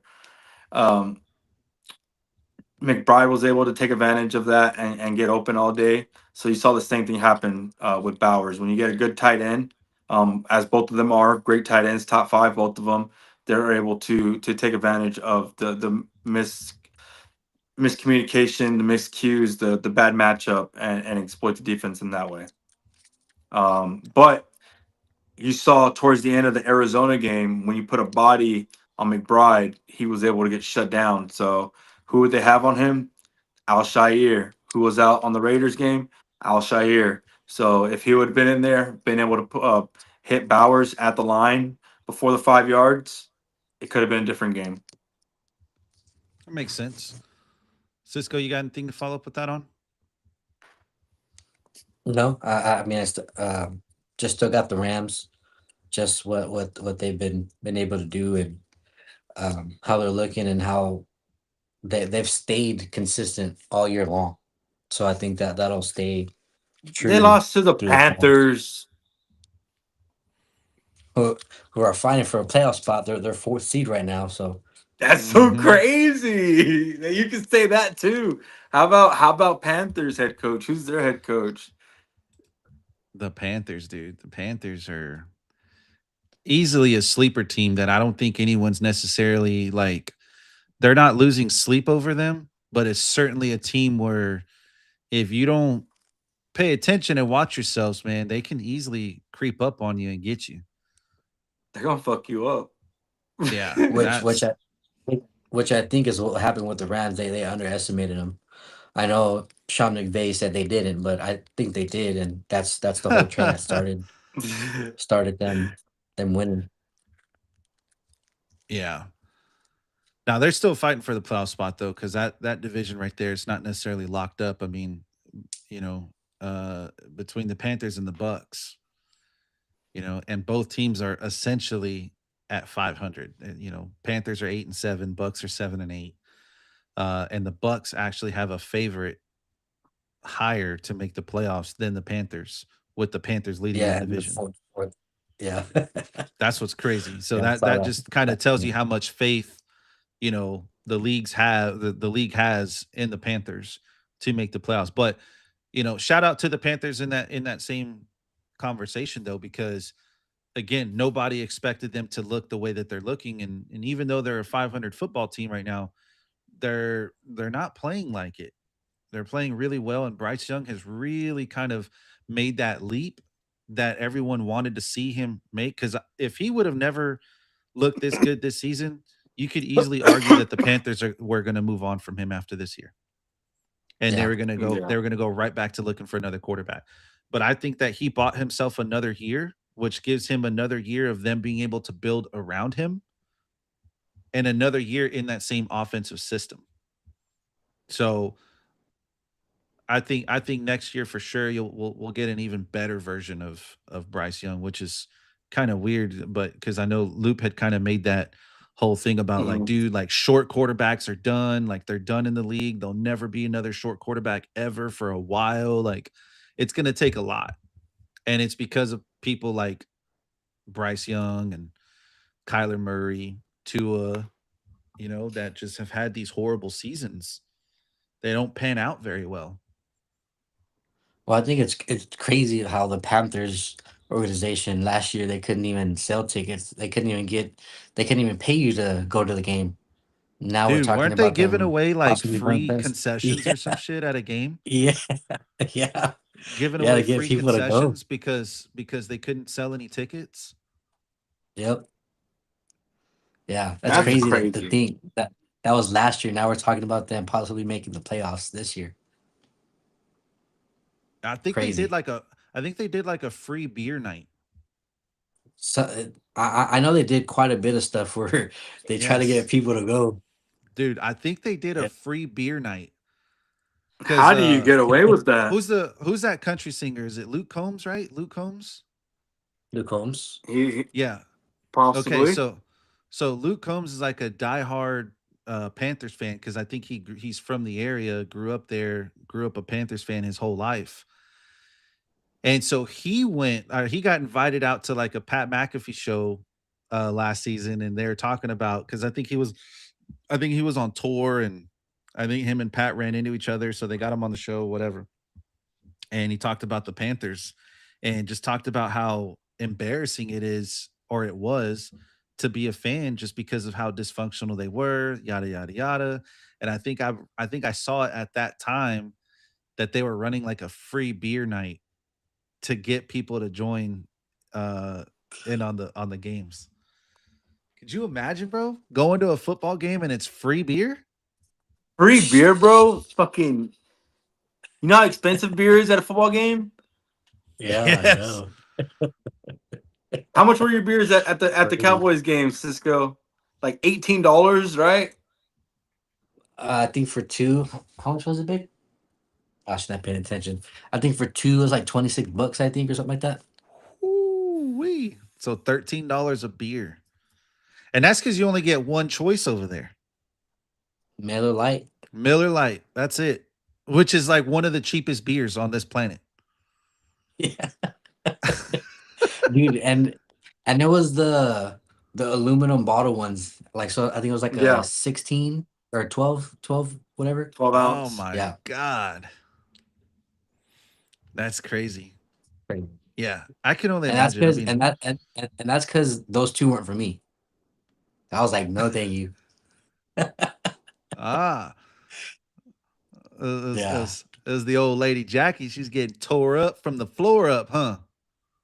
Dude, and then she before we went in, we're out on that little field. They were selling Uh-huh. like margaritas and this Cowboys thing. What Oh, was yeah, it yeah, big yeah. at all? $20. I was like, Woo-wee. Ooh. I was Jerry like, Jones bro, Jerry Jones was robbing your ass, bro. dude, robbing everybody out there. Damn. He's over here. He's over here riding in on a helicopter robbing us. That's crazy, dude. $20 for a margarita, $13 a beer, and you only get one choice. That sucks. Well, and that's because we messed up and got food too. Oh, dude, you know who's Yeah, got some cheap concessions? The Spurs. man, I The haven't been to one in Spurs, a while. dude, the San Antonio Spurs, you can get a full blown chicken tender meal. I'm talking this is like it's like 5 tenders and fries and a drink for like $13 Oh wow, that's nice. at the AT&T Center or Frostbank Center Do, now. do they have a See, Whataburger built in there? No. they do, but they take no, they Oh, they do, do? but they take advantage of you though. Got to buy everything separate. Oh, at the Whataburger? Oh, Damn. It's not a meal. You got to buy everything separate. So it's like, dude, they got you out there at the Whataburger.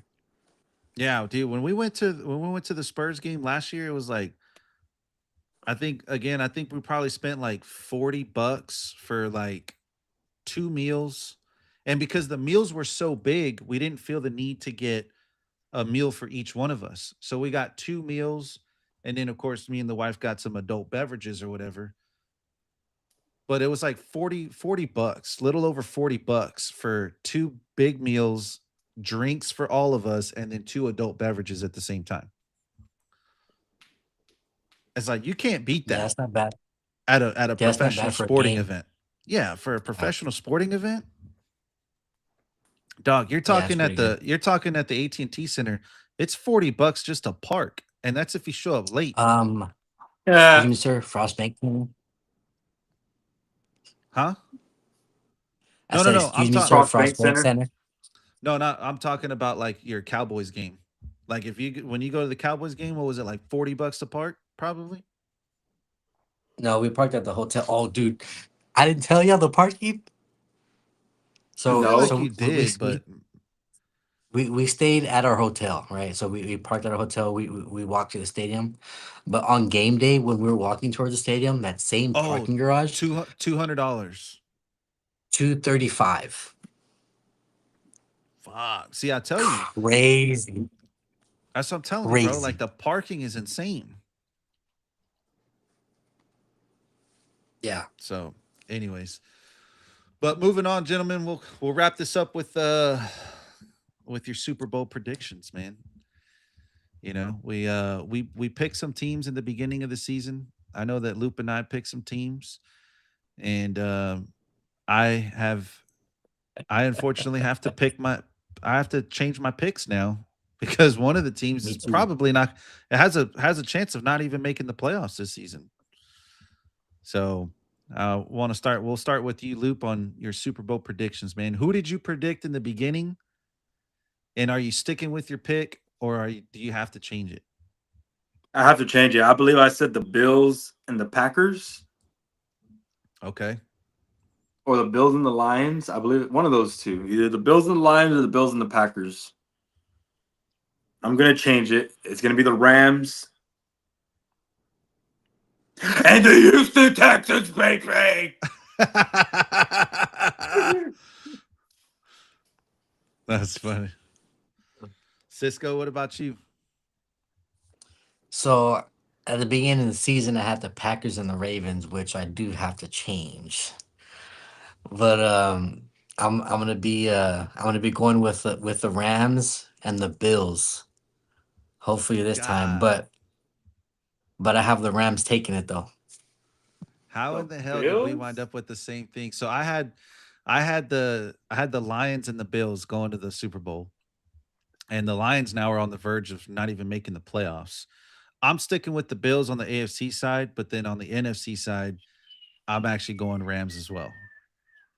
So I got Who do Bills you got versus win? the Rams. I got Josh Allen taking it. You think the Bills can beat the Broncos in the playoffs? Oh yeah. You think the Bills are gonna beat the Jaguars in the playoffs? Do you think the Bills are So gonna beat the Texans in the playoffs? so here's the thing that the Bills have amongst all these teams is experience. They've been in the spotlight. They've been chasing after this thing for the past 4 or 5 years. They know what it Yeah. takes to get over that hump, even though they haven't been able to, but their kryptonite, which is Patrick Mahomes, isn't going to be there this year.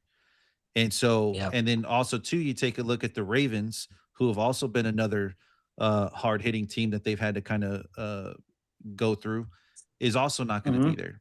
And so I think that What Josh about Allen seeing what about the next hard the next team that gives Josh Allen problems?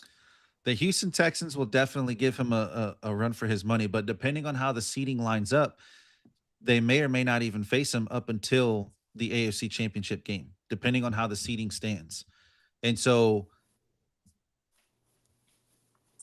if I think if the Bills have to face the Texans in the first round of the playoffs, I think there's a really good shot that the Texans beat the Bills. But if they face them in the AFC Championship game, I think Josh Allen goes ballistic on the Texans defense. I think Josh Allen chokes on some fucking dense ass Inconsistent. snow. On some dense snow in Buffalo. Oh, and that's another thing too. If they face That's another Home thing I field. didn't even take into account. If they face the Texans in the first round or Texans get home field because in Texans beat any them. round, in any round, no, it's going to go by the record. Another higher seed. They're the higher seed. So they're going to have to go to Buffalo in that blistering cold weather That's compared to the fine. dome, Not compared to the dome that they not typically in the play dome. with. Yeah. and that's That's going to be fine. a huge factor against the Texans. That's what's going to hurt them. Nah, Texans is all Ohio State and Clemson boys. They're used to cold. We're good, baby. We're good. We're Gucci. Hey, but a few years in that dome gets nice though. Not having to It practice does. outside in that cold weather gets nice. It's like working in AC. Like, Yeah. bro, you telling me I sweat going outside now? Just going outside? No, thank you. Come on.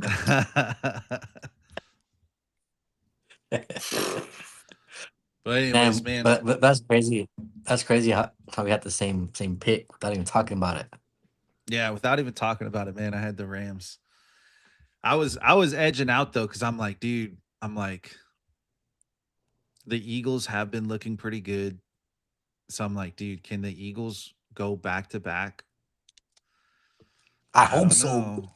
I don't know. But then I was like, nah, dude. I think if if Yeah, you look at The if you Rams look are. at the Rams last season against the Eagles, they only lost by one score. And they're one And they play almost won away. it if it wasn't. They're one play Yep. away from winning that game. So it's like that easily could have been the Rams versus the Chiefs. Yep. Easily. So Well, the Rams versus the Commanders. It was a divisional game. or yeah, my bad. My bad. But I mean, we know that the Rams would have beat the Commanders too. So Yeah. you know what I mean? So it's like that it would have been Rams versus the Chiefs, but Oh. yeah, that would have been Or go ahead. Luke, you didn't pick who was going to take it between your Rams and Texans. I won the Texans. It's obvious, bro. The Texans. The Houston Texans. Oh, dude, that's funny. Nah, I wouldn't. I wouldn't even be mad if if Matthew Stafford won. Just another Texas boy. I've always been a Stafford fan, so Yeah. Yeah, you if can't lose either way, if I right? could lose to anyone in the Super Bowl, I'd be glad it's him. Absolutely.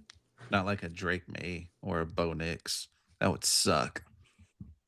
Yeah. Ew, what the fuck? Even a Jalen Hurts would be I'd be all right with, because he's another Texas boy. Yeah, he is H-Town. H-Town, baby. Mm-hmm. Texas, man, Wow. got some. They're doing something right in this football world. I mean, when you have Dude. multiple high school fields that are worth more than some of these professional fields, Yeah. that says something. That says something about Texas high school football. You know what I mean? What do you got? That's off there. In Dallas and Grapevine or where, or Allen, Texas, whatever it's called. What do they have, like a $60 Allen, million Texas. stadium? Allen, a $60 million stadium, something like that. Bro, you know Buck That's Stadium is insane. top 5 in Texas. Really? Yeah, top 5 high school in Texas, Buck Stadium. Damn. Bro, it's a big stadium, man. And to Yeah. play, we had a blackout night there one time, and everyone wore black, both teams. Packed house, bro. That was fun. Crazy. That was A lot of picks crazy. that game That's a or what? crazy stadium. Huh? A lot of picks that game or what? A lot of picks. Because they're all Yeah, you they're know, wearing like black the- jerseys. The fans were black. Oh, I thought you meant the teams. I was like, the teams both wearing black. That's crazy. The Yeah, that would have been nuts. I don't think they would allowed that though. But that'd be pretty crazy. Yeah, I know. But So I was like, what? But dude, speaking of jerseys, man, these jerseys this year, dude, have been legit. Those Seahawks jerseys from this weekend or from this past week, those were so crisp. Those helmets were clean, son. those helmets are Helmets were clean, clean. bro.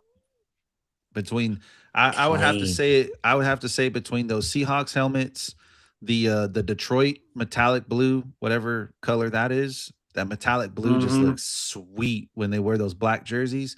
And then the Houston Texans, bro, their candy apple, whatever, candy apple red helmets, those beautiful. Beautiful. Yeah, been pretty fire.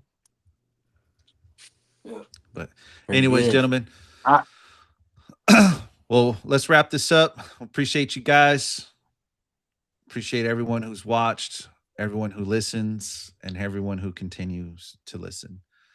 We appreciate you guys more than you know. Please like and subscribe to us on YouTube.